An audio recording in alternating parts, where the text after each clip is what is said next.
Assalamualaikum. Kenalkan, nama saya Nintang Jang Fendi dengan NIM 210321100075.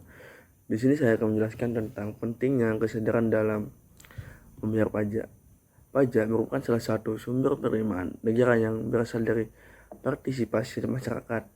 Negara berwenang memungut pajak dari rakyatnya karena pajak digunakan sebagai sarana untuk mensejahterakan rakyat. Sistem pemungutan pajak yang dipakai saat ini adalah self-assessment system, yaitu sistem pemungutan yang memberi kepercayaan kepada wajib pajak untuk menghitung, melaporkan utang pajaknya yang tertuang dalam surat pemberitahuan, yaitu SPT. Kemudian menyetor kewajiban perpajakannya.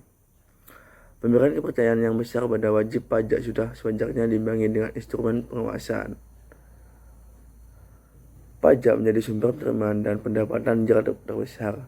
Hal ini ditujukan oleh besarnya kontribusi sektor pajak menjadi sumber penerimaan dan pendapatan negara terbesar pada tahun 2016, yaitu sebesar 74,6% dari total pendapatan negara. Bahkan pada APBN tahun 2016, pajak menjadi penyumbang pendapatan negara sebesar 85%.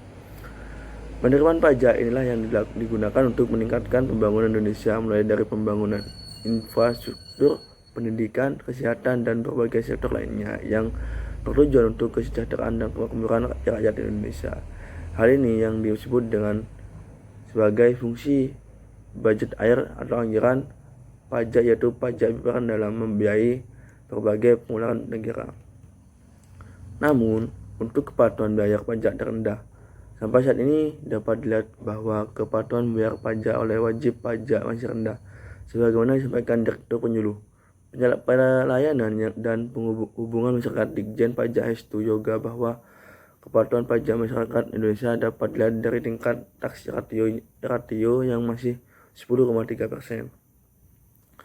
Pentingnya untuk meningkatkan kesadaran pajak bagi warga Indonesia. Pandangan bahwa membayar pajak merupakan wujud kecintaan kepada tanah air, sebagai mana dianut oleh warga Jepang juga rasa tanggung jawab untuk berkontribusi mewujudkan kesejahteraan sebagaimana yang dianut warga Australia, harus ditanamkan pajak dalam diri warga Indonesia. Mungkin itu saja yang bisa saya sampaikan. Mohon maaf apabila ada salah kata. Wassalamualaikum warahmatullahi wabarakatuh.